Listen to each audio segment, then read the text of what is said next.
Live from Cape Town, this is the Voice of the Cape. The Voice of the Cape. Sports Live, keeping you on top of the game. On a day that it seems to be all doom and gloom for sports in Cape Town in South Africa, the Stormers getting hammered this morning, and the Proteas also going down to the Australians.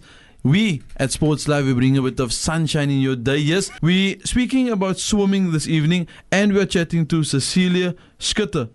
Good evening to you. Good evening. Now, Cecilia, you have been swimming for a long time, and not swimming in vain. Definitely always for a good cause. Your relationship with swimming, where has it begun? Well, per my mom, pretty much before I could walk, you know, I was swimming in the water, and that was kind of just my natural habitat, if you want to call it that. You know, if I had gills, I'd be happier. It seems like Mother's Day, MG. It's all about the mothers this evening. Now, I see what Zulfa normally does for us. She gives us a little bit of a brief, and it's funny, she calls you the human dolphin. Is that what you have been dubbed? Quite a few names. Mermaid, dolphin, you name it. Ice Queen, Ice Maiden, I don't know. You know, it's quite a few names there. Wow, definitely. Just with regards to your passion, yes, you were supported by your mother at a young age. How did that support you, and how did it grow on you? Where did you start realizing that this is what you are passionate about, and how did you as an individual grow it? It's funny. I've always been involved in community work from a very tiny, age. It was very real to me that there's a lot of development that's needed around us and a lot of change that's needed around us. I've, kind of had open eyes on, my environment. We grew up that way, sort of not cloistered about, anything around us. And I think that sort of molded me into who I am. I mean, 90% of what I do is community-based work, and the other 10% pays my bills. Yeah. They say that, the people who looks at a glass of water that has got half of water in normally says that you get people saying it's half empty, and you get people saying it's half full.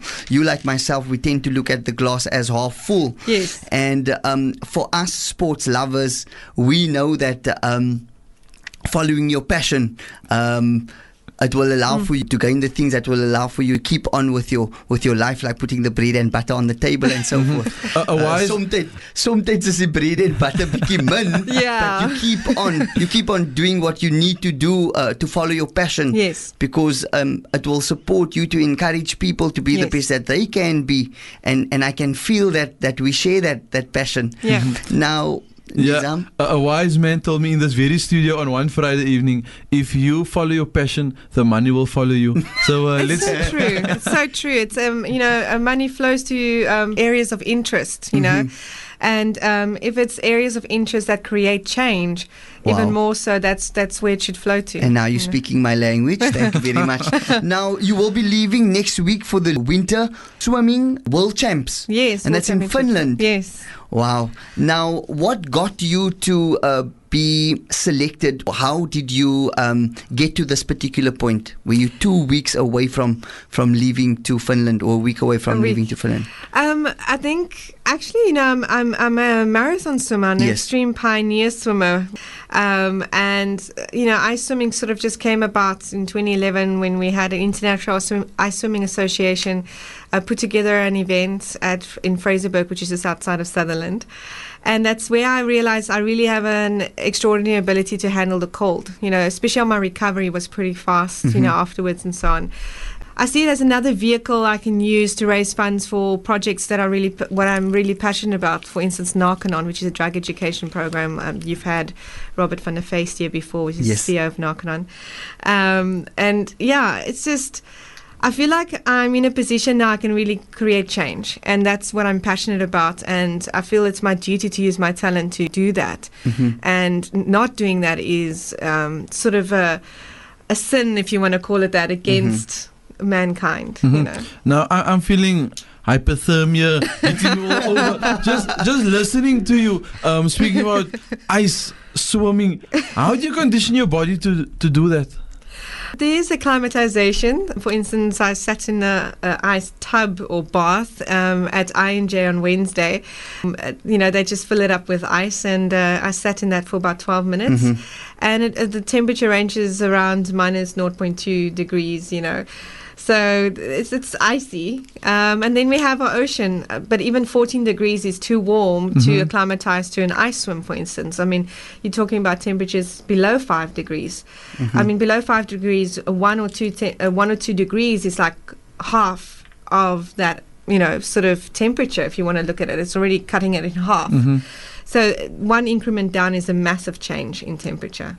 Absolutely. Now, if we hit the shores at Clifton, we feel pretty icy. You don't want to put your foot in the water, yeah. Now, you mentioned I&J, I think the human polar bear, what they call him. With Lewis Pugh, yes. He also spent some time with Tim Noakes at that particular venue as well. Yes. And I'm sure for somebody in your particular niche of sport that becomes a norm, that particular venue. Yes. People still look at you weird, especially when you're a woman. It's almost like it's accepted that a man sort of, pioneers something extreme, Edmund Hillary, Mount Everest, type of thing. So I always have a crowd of I&J staff standing there in awe. They're like credulous about this female going to climb in this ice, and then I'm sitting there looking okay, So I think it's just this accepted thing. It's been a man's sport for quite a long time, and we're pioneering the extreme sports yourself. Yes, you've been an avid swimming guru, I would say, or what people would call you the mermaid for a long time. But when did the extreme swimming start for you? Well, extreme marathon swimming was where I started, and that actually started in 2009. 2008, the 10K became an Olympic distance, and then just sort of the seed was planted, and I'm going, I wonder if I can swim 10 kilometers. And that's sort of where it started. I hadn't been swimming for about 10 years at that point. I took a break from it, working and whatever. And so I set a goal for myself to get fit up to 10Ks. I set like a 3 or 4 month goal. And I did it within a month and a half, and then I realized I must have an ability for marathon swimming. And that's where it started. And I started training in the ocean every day. And the rest is history, as they say. Cecilia, tell us a little bit about the beneficiaries that you have swam for over your career. There's SANCCOP, South African National Conservation for Coastal Birds. That's the environmental side of it. And then Narconon, of course, because drug abuse is very close to my heart, with the youth and what they're going through on the streets, It's also moral code issues is something I'm passionate about as well. And when you look at drug abuse, it really comes down to a moral code issue, not necessarily an addiction issue, I think. You run into, selling drugs puts food on the table for my family, so what's wrong with that? Those are the kind of things or concepts that you start dealing with. It's a deeper thing than just a drug addiction. And then there's the Way to Happiness, which is a non-profit organization. They also run a moral code programs in the prisons, the maximum security prisons, which is very, very effective. The last beneficiary you spoke about, I think, did you guys do something last week or 3 weeks ago? Yes. Was it around the peninsula or something? Yeah. I think we did a feature on it as well. I spoke to the marketing manager or the brand manager or the sports coordinator with regards to it. Yes, our sports show, Sports Live, supports what it is that you have dedicated your life for, and you can still do it and you can still smile regardless of the challenges, and knowing that you're supporting somebody else to be the best that they can be in all areas of their life. Exactly. And that is actually admirable. And we salute you 100%. Yeah, I'm quite interested to know about the event happening in Finland and your preparation. Yes, you went to I&J and went to go bathe there a little bit. But in terms of preparation, what you can expect, is it your first time to Finland? Yes, it's certainly my first time. I just looked at the temperatures recently. It's ranging around minus 10 degrees. Air temperature. So it's different, getting into 0 to 2 degree water, but then breathing in ice air into your lungs is a completely different ball game. It's painful. So I'm looking to do 2 swims while I'm there. one further north, which will be a solo swim, and then obviously taking part in the World Champ. It's been a battle getting here because I actually had a shoulder injury for over a year, and I just got back about 2 months now back into the pool. So it will be a bonus if I get a medal this time around, but it will be a good experience for the next time around, which is in the next 2 years. Now, it was mentioned with a lot of nonchalance. It's just a little sort of thing I've kind of putting there. I'm hoping that I can get everything set up in time. I've been very thankful, for Speedo and Virgin Active. It has helped me along the way. It really is a team activity getting to this point.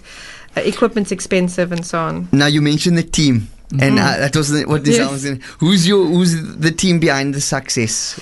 Well, besides obviously my sponsors, which has helped me get to this point, I have a very good medical backup team. Unfortunately, Dr. Sean Gottschalk is not going to be able to make it up there this time around, but he's been at every swim I've done. So it's almost like, a baby not with her mother type of thing, because it's this comfort knowing this person that knows your body and knows everything. It's very, very important to have a good medic backup, in case something happens. Yeah. Now the team is the people we never see, and those guys behind the scenes. Yeah. But they are as important to the success as the athlete is. Definitely. When we speak about the likes of Usain Bolt and Rafael Nadal and Novak Djokovic, we see them grabbing all the headlines, but we always tend to forget that backup support team that plays such a vital role. It's so vital. I mean, for a swim like this, you have to have an ECG done, which is quite pricey, if you have to do that every time. And Mediclinic helps me with that. Oh, that's Luckily, cool. and you have a peak flow. You have all the medical checkups done. You have to have a good heart. It's extreme sport. So there is a lot of team backup, with anything you do. And then with regards to physical coaching, you probably do have a physical coach, or do you take care of that? Two brilliant, absolutely incredible people.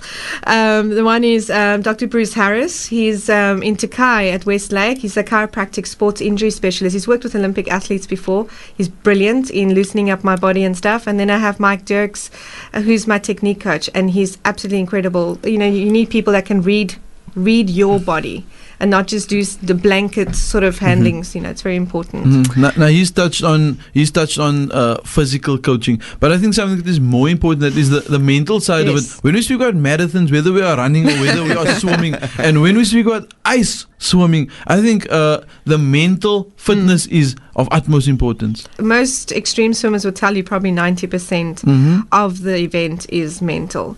You can be so well prepared, but on the day, it's really up to your mind how you push yourself through the pain, the distance, the goals, the barriers, and that's what brings me to the point where I really hope I can inspire people to break free of their own boundaries in life. We all have our own Everest to conquer, and I hope that what I do inspires people to push out of their own comfort zones and become what they really can become.